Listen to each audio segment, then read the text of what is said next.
سورۃ الملک نبی صلی اللہ علیہ وآلہ وسلم کی چند لاڈلی صورتوں میں سے، پسندیدہ صورتوں میں سے ایک صورت ہے۔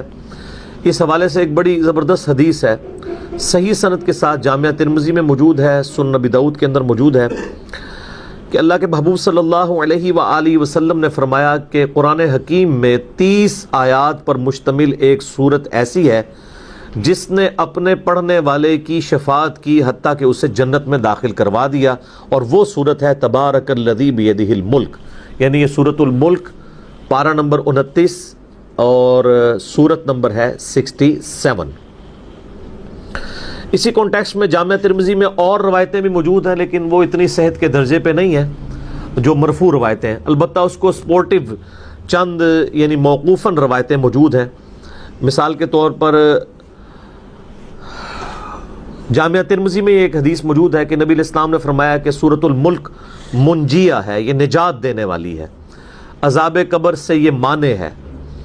یہ تمام باتیں اصول محدثین پہ وہ روایت کمزور ہے، لیکن اس کو سپورٹیو ایک موقوفاً روایت المعجم الکبیر طبرانی میں موجود ہے۔ عبداللہ ابن مسعود رضی اللہ تعالیٰ عنہ کہتے ہیں، یہ بالکل صحیح سند کے ساتھ ہے، کہ جو سورۃ الملک ہے یہ نجات دینے والی ہے اللہ کے اذن سے، منجیہ ہے، یہ مانع ہے، عذاب قبر سے روکنے والی ہے۔ اس سورت کے پڑھنے والے کو جب قبر میں دفنایا جائے گا تو وہ سرہانے کی طرف سے آ کے عذاب قبر کے اگینسٹ اللہ تعالیٰ کے حضور سفارش کرے گی یہ صورت، حتیٰ کہ اسے اللہ تعالیٰ بخش دے گا۔ تو اور پھر ساتھ عبداللہ ابن مسعود نے فرمایا کہ رات کو سونے سے پہلے اس صورت کو پڑھ لیا کرو۔ ایک کمزور روایت جامعہ ترمذی میں بھی ہے کہ سیدنا یعنی نبی صلی اللہ علیہ وآلہ وسلم کے حوالے سے ہی بیان کیا گیا کہ آپ علیہ السلام بھی رات کو سونے سے پہلے یہ صورت پڑھتے تھے، تو اس کو سپورٹیو یہ روایت بھی ہو جاتی ہے۔ اس طرح ایک اور ہے سیدنا خالد بن معدان کے بارے میں، سنن طبرانی کے اندر ایک تابعی ہیں، 103 ہجری میں فوت ہوئے، ان کے بارے میں آتا ہے کہ وہ اس وقت تک نہیں سوتے تھے جب تک کہ سورہ السجدہ اور سورہ ملک کی تلاوت کر نہ لیں رات کو، اور وہ کہتے تھے کہ یہ دو صورتیں اللہ کے عذاب سے نجات دینے والی صورتیں ہیں، حتیٰ کہ یہ اللہ تعالیٰ کے ساتھ جھگڑا کریں گی اس کی شان کے لائق، جس طرح ہے کہ یا اللہ یہ بندہ ہمیں پڑھا کرتا تھا، یا تو اس شخص کو چھوڑ دے یا ہمیں اپنی کتاب سے نکال دے، تو اللہ تعالیٰ ان کی شفاعت قبول فرما لے گا۔ یہ تو یعنی مطلقاً بھی روایتیں موجود ہیں۔ مسند احمد میں حدیث موجود ہے کہ نبی علیہ السلام نے فرمایا کہ روزہ اور قرآن قیامت والے دن شفاعت کریں گے، اور جس کے حق میں شفاعت کریں گے اللہ تعالیٰ شفاعت قبول فرما لے گا۔ تو یہ صورت یعنی کوشش کیا کریں کہ رات کو سونے سے پہلے پڑھ لیں، سنت ہے، یعنی تابعین سے، صحابہ سے ثابت ہے۔ اور رات کی ڈیفینیشن اسلام کے اندر ہے غروب آفتاب کے بعد رات شروع ہو جاتی ہے، اور فجر کا وقت داخل ہونے سے پہلے یہ پوری کی پوری رات ہے، آپ کسی بھی وقت میں سے پڑھ سکتے ہیں، مغرب کے بعد بھی پڑھ سکتے ہیں، عشاء کے بعد بھی پڑھ سکتے ہیں۔ اور اگر کوئی رات کو پڑھنا بھول جائے تو صحیح مسلم میں ایک حدیث ہے کہ نبی صلی اللہ علیہ وآلہ وسلم نے فرمایا جو شخص رات کے وظائف بھول جائے یا کسی وجہ سے وہ سو جائے تو اگلے دن کی ظہر سے پہلے اگر ان کو پڑھ لے تو اللہ تعالیٰ اس کو وہی فضیلت عطا فرما دے گا۔ یعنی کتنا بڑا مارجن ہے۔ اسی کے تحت ایک دفعہ وہ شاہ احمد نورانی صاحب نے ٹی وی میں کہیں کہہ دیا کہ جس کی تراویح کی نماز رہ جائے نا تو وہ اشراق کے وقت میں بے شک پڑھ لے، تو لوگوں نے کہا لو جی انہوں نے کیا بات کر دی۔ تو ان کی بات بالکل ٹھیک تھی کہ اگر کوئی رات کو سویا رہ گیا تو نفلی عبادت ہے، تو اشراق کے وقت میں بھی ایون نبی علیہ السلام کبھی بعض کا تہجد کی نماز رہ جاتی تھی تو بخاری مسلم میں آتا ہے کہ آپ علیہ السلام پھر اشراق کے وقت میں اتنے نوافل اور پڑھ لیا کرتے تھے۔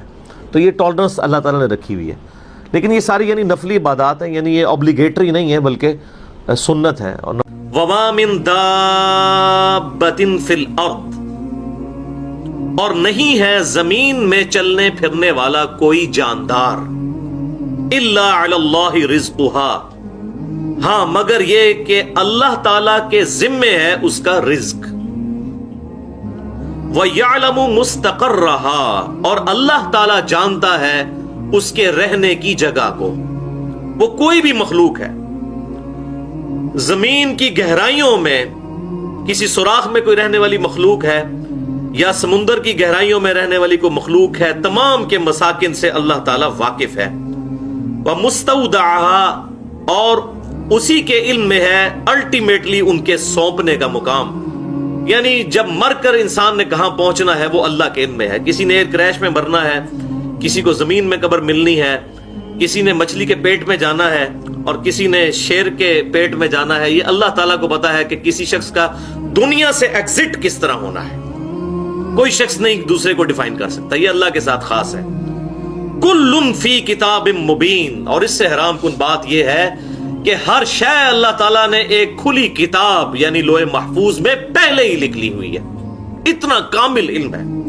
اور اس کا کلائمیکس جو ہے وہ سورۃ الانعام کی آیت نمبر 59 ہے, وہ انشاءاللہ میں اگلی دفعہ ڈسکس کروں گا, کہ اللہ تعالیٰ فرماتا ہے خشکی ہو یا تری ہو, جہاں کہیں بھی کوئی درخت موجود ہو, چاہے سمندروں میں درخت ہو یا خشکیوں پر, اس کا کوئی پتا نہیں وہ گرتا مگر ہمارے علم سے, اور زمین کی گہرائیوں میں کوئی دانہ نہیں پھوٹتا مگر ہمارے علم سے. اور ہمارا علم اتنا کامل ہے کہ ہم نے یہ ساری چیزیں اپنے ڈیوائن وزڈم سے پہلے ہی لوح محفوظ میں لکھ لی ہیں. وَهُوَ الَّذِي خَلَقَ السَّمَاوَاتِ وَالْأَرْضِ, اور وہی اللہ ہے جس نے آسمانوں اور زمین کو پیدا کیا, فی 6 ایام, 6 دنوں کے اندر. اب یہ ایام, یوم کا لفظ عربی میں ایک لانگ پیریڈ آف ٹائم کے لیے بھی استعمال ہوتا ہے. اس سے ضروری نہیں کہ یہ 24 گھنٹے ہی مراد ہوں, کیونکہ یہ 24 گھنٹے کا کانسیپٹ تو کائنات کے بننے کے بعد آیا. یہ اللہ تعالیٰ کے علم میں ہے کہ ان کی لینتھ کتنی تھی. قرآن پاک میں ایک جگہ آیا کہ اللہ تعالیٰ کے جو دن کی گنتی ہے وہ تمہارے 1000 برس کے برابر ہے, سورہ سجدہ میں آیا. اسی طریقے سے سورۃ المعارج میں آیا کہ قیامت کا دن 50,000 سال کا ایک دن ہوگا. تو اب یہ ایک دن کتنا لمبا ہے یہ اللہ کے ساتھ علم خاص ہے. بہرحال یہ 6 دن میں اللہ تعالیٰ نے زمین و آسمانوں کو پیدا فرمایا. اور جب بھی یہ ذکر ہو کہ زمین اور آسمانوں کو, تو اس سے مراد پوری کائنات ہوتا ہے. وَكَانَ عَرْشُهُ عَلَى الْمَاءِ, اور اس وقت اس کا عرش پانی پر تھا. لِيَبْلُوَكُمْ أَيُّكُمْ أَحْسَنُ عَمَلًا, اور یہ ساری کائنات اس لیے پیدا کی تاکہ اللہ تعالیٰ جانچے کہ تم میں سے کون اچھے اعمال کرتا ہے. زمین و آسمان کی پیدائش اور پوری کائنات کی پیدائش کا واحد مقصد انسان کا ٹیسٹ ہے. اور یہ ہیومن بینگ جو ہے یہ اللہ تعالیٰ کی کریشن کا کلائمیکس ہے. لَقَدْ خَلَقْنَا الْإِنسَانَ فِي أَحْسَنِ تَقْوِيمٍ, بے شک ہم نے انسان کو ایک بڑی اچھی پیدائش میں پیدا فرمایا. پوری کی پوری کائنات اللہ تعالیٰ نے انسان کے لیے پیدا فرمائی ہے, اور انسان کو اپنے لیے پیدا فرمایا ہے. وہ آج انشاءاللہ آیات بھی آ جائیں گی. وَلَئِن قُلْتَ إِنَّكُمْ مَبْعُوثُونَ, اور اے محبوب صلی اللہ علیہ وآلہ وسلم, اب اگر ان سے یہ فرمائیں, ان کافروں سے, کہ بے شک تمہیں مر کر تمہارے رب کی طرف لوٹنا ہے اور دوبارہ اٹھایا جانا ہے, من بعد الموت, اپنی موت کے بعد, لَيَقُولُنَّ الَّذِينَ كَفَرُوا, ضرور وہ لوگ جنہوں نے جان بوجھ کر کفر اختیار کیا ہوا ہے وہ کہیں گے ان هَذَا إِلَّا سِحْرٌ مُبِينٌ, یہ تو نہیں ہے بے شک کھلا جادو. جس نے نہیں ماننا اس نے نہیں ماننا, اور جس نے ذرا سی بھی اپنی عقل استعمال کی وہ حق تک ضرور پہنچ جائے گا. بہرحال اس حوالے سے جو تقدیر کے معاملات ہیں وہ انشاءاللہ اگلی دفعہ ڈسکس کروں گا. آج ہمارا ٹاپک جو ہے وہ اللہ تعالیٰ کی طرف سے رزق کی تقسیم کا مسئلہ. تو یہ 2 آیات ہیں. پہلی آیت جو ہے اس میں بالکل کلیئر کٹ آیا کہ اللہ تعالیٰ نے زمین پر چلنے پھرنے والے ہر جاندار, چاہے وہ سمندروں میں ہے یا خشکی میں ہے, اس کے رزق کا ذمہ اپنے اوپر خود لے لیا ہے. تو اسی آیت کے کانٹیکسٹ میں انشاءاللہ اگلے کراس ریفرنسز 18 ڈسکس ہوں گے. کراس ریفرنس نمبر 1 سورہ حامیم السجدہ کی آیت نمبر 9 اور 10. ان میں ان 6 دنوں کا بریک اپ آیا ہے جو اللہ تعالیٰ نے 6 دن میں زمین و آسمان پیدا کیے. ان کا بریک اپ آیا ہے کہ 2 دن میں یہ ہوا, 4 دن میں یہ ہوا, اور 2 دن میں یہ ہوا. قل انکم لتکفرون بالذی خلق الارض فی یومین, اے محبوب صلی اللہ علیہ وسلم ان سے ارشاد فرمائیے کہ کیا تم اس ہستی کا انکار کرتے ہو کہ جس نے زمین کو پیدا کیا 2 دنوں میں. کتنے دنوں میں زمین پیدا فرمائی؟ 2 دنوں میں. وَتَجْعَلُونَ لَهُ أَنْدَادًا, اور تم اس کے مد مقابل اور ہستیوں کو ٹھہرا لیتے ہو. ذالک رب العالمین، جو کہ ہے رب العالمین، سارے جہانوں کا پالنے والا، اس کے مقابلے پر اور ہستیوں کو سمجھتے وہ تو ساری مخلوقات ہیں۔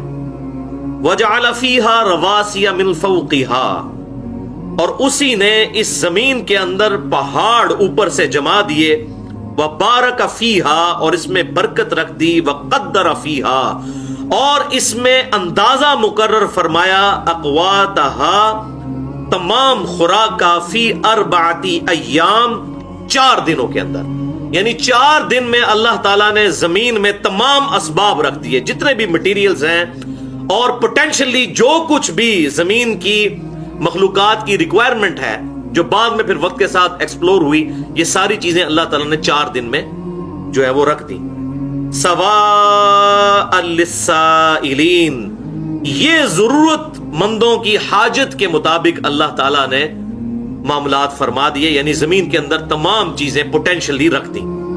اور یہ جو سائلین ہیں، مانگنے والے، یہ سب کے سب حاجت مند ہیں، چاہے وہ حشرات الارض ہوں، پرندے ہوں، چرند ہوں، نباتات ہوں، حیوانات ہوں، انسان ہوں، جنات ہوں، سب کے سب سواء للسائلین میں آتے ہیں، سب کے لیے ان کی ضرورت کے مطابق رکھ دیا۔ اور آپ دیکھیں کمپیٹیبلٹی، یعنی آپ ایک شیر کے سامنے تازہ ترکاری لا کے رکھ دیں، وہ کبھی بھی نہیں اس کی طرف دیکھے گا بھی نہیں، اس کی خوراک اللہ تعالیٰ نے گوشت رکھ دی ہے، وہ اس کے ساتھ کمپیٹیبلٹی ہے۔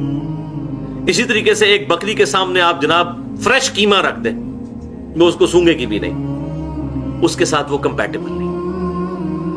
تو یہ اللہ تبارک و تعالیٰ نے جو انسان کو اور جانداروں کو جو جبلی ہدایت دے دی ہے، فَأَلْهَمَهَا فُجُورَهَا وَتَقْوَاهَا، ہر انسان کو اور ہر مخلوق کو، وہ خوف کے وقت ہر مخلوق جو ہے وہ اپنے بچاؤ کے لیے کوشش کرتی ہے، یہ اس کی نیچرل انسٹنکٹ ہے، یہ اللہ تعالیٰ نے اس میں رکھ دی ہے۔ چوزے ہیں، وہ دور سے چیل کو آتے ہوئے دیکھیں گے یا عقاب کو، وہ فوراً بھاگ جائیں گے وہاں سے، یہ ان کی انسٹنکٹ میں ڈال دی ہے چیز۔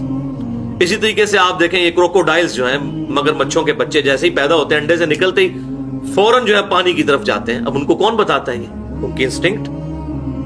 چوزا جیسے ہی انڈے سے نکلتا ہے وہ کھانا پینا بھی شروع کر دیتا ہے اور پانی بھی پینا شروع کر دیتا ہے۔ اور انسان کے بچے کو آپ دیکھیں تو بڑا کمزور ہے۔ تو مخلوقات کو اللہ تعالیٰ نے کتنا انسٹنکٹ۔ اب یہ چھوٹا بچہ جو پیدا ہوا ہے، اگر اس کو یہ سکھانا پڑے کہ اس نے دودھ کیسے پینا ہے، تو میرے خیال ہے سارے انٹلیکچوئلز مل کے اس کو سمجھا نہیں سکتے، اس کا انٹلیکچوئل لیول ہی اتنا نہیں ہوتا۔ تو اس کی انسٹنکٹ میں ہے کہ اسے پتا ہے میں نے دودھ کیسے پینا ہے۔ تو یہ ساری کی ساری چیزیں اللہ تعالیٰ نے سارے حاجت مندوں کے لیے جو ہے پوٹینشلی سب خوراک جو ہے اس زمین کے اندر اللہ تعالیٰ نے رکھ دی ہے۔ تو ان آیات سے یہ پتا چلا کہ اللہ تبارک و تعالیٰ نے قیامت تک کے لیے ہر مخلوق کی خوراک کا اور اس کے لیے ریسورسز کا بندوبست زمین میں کر دیا ہوا ہے، مٹیریل کی فارم میں۔ اب گندم کی جو پیداوار ہے، سورج کی روشنی کے ذریعے نباتات اپنی خوراک تیار کرتے ہیں اور یہ گندم کا پودا نکلتا ہے اور اس سے انسان کھاتے ہیں، چاول کھاتے ہیں، آلو کھاتے ہیں۔ یہ تمام کی تمام جو فوڈ سرکل چل رہا ہے اس حوالے سے، یہ سب کی سب چیزیں اللہ تبارک و تعالیٰ نے ان کو کنٹرول کیا ہوا ہے بڑے بیلنس کے ساتھ۔ اسی طریقے سے وقت کے ساتھ ساتھ ٹیکنالوجی کی برکت آپ دیکھیں، 1901 تک تقریباً 1 ارب آبادی تھی انسانوں کی، اور اس وقت یہ پریڈکشنز ہوتی تھی 2001 میں اگر 2 ارب ہو گئی تو مصیبت پڑ جائے گی، کیسے لوگوں کی ضرورتیں پوری ہوں گی۔ لیکن 2001 میں 2 ارب نہیں ہوئی، 3 ارب بھی نہیں ہوئی، 4 ارب بھی نہیں ہوئی، 5 ارب بھی نہیں ہوئی، 6 ارب کے قریب، اور اب تقریباً 7 ارب کے قریب آبادی ہو چکی ہے، اور ساری ضرورتیں پوری ہو رہی ہیں۔ ٹیکنالوجی ایسی، اور یہ ظاہر ہے یہ آبادی بڑی کیونکہ میڈیکل سائنس نے ترقی کی، انسان نے بیماریوں پر کنٹرول پا لیا۔ پہلے طاعون کے مرض سے ہی لاکھوں لوگ مر جاتے تھے۔ اسی طریقے سے باقی جو وبائی امراض ہیں، اللہ تبارک و تعالیٰ نے انسانوں کو ایجوکیٹ کروایا، اس acquired knowledge, the knowledge obtained through observations and experiments، اس کے ذریعے۔ اور ٹیکنالوجی کی آپ برکت دیکھ لیں کہ اگر آج 6 یا 7 ارب انسانوں کے لیے اگر جوتیاں موچی بنانا شروع کر دیں تو ہر گھر میں ایک موچی چاہیے۔ لیکن یہ ٹیکنالوجی کی برکت ہے کہ آج صرف چائنا نے اتنی جوتیاں بنا دی ہیں کہ شاید آئندہ 10 سال کے لیے بھی وہ نہ بنائیں تو پوری روئے ارض پہ جتنے لوگ موجود ہیں ان کے لیے جوتیاں کفایت کر جائیں گی، اور سستی۔ اسی طریقے سے وہ زمین جس سے پہلے 1 من گندم نکلتی تھی، اب اسی زمین سے ٹیکنالوجی کی برکت سے 20 سے 40 من تک بھی گندم نکلتی ہے۔ تو یہ ٹیکنالوجی کی برکت، اسی اعتبار سے زمین اپنے خزانے اگل رہی ہے۔ لیکن یہ سارے کا سارا مٹیریل جو زمین سے نکالا جاتا ہے، یہ پوٹینشلی تو اللہ تعالیٰ نے رکھا ہوا ہے۔ اگر آج جہاز، ہوائی جہاز آسمانوں میں اڑ رہے ہیں تو ان کا جتنا مٹیریل ہے وہ باہر سے تو نہیں کہیں سے لایا گیا، اسی زمین سے ہی حاصل کیا گیا۔ اور اسی لیے وہ first law of thermodynamics final کیا ہے کہ energy can never be created, material can never be created nor be destroyed, یعنی مٹیریل جو ہے اس کو نہ پیدا کیا جا سکتا ہے اور نہ ختم کیا جا سکتا ہے۔ یعنی انسانوں کے ریفرنس ہے، بعض لوگ اس کو توحید شرک کا مسئلہ بنا لیتے ہیں، یہ فزکس کے لوگوں نے جو یہ لا بنایا ہے انسانوں کے ریفرنس ہے کہ انسان کوئی مٹیریل بنا نہیں سکتا اور نہ اسے ختم کر سکتا ہے۔ اللہ کے لیے مشکل نہیں ہے، اللہ تعالیٰ نے تو ہر چیز عدم محض سے وجود میں لے کے آیا ہے اللہ تعالیٰ۔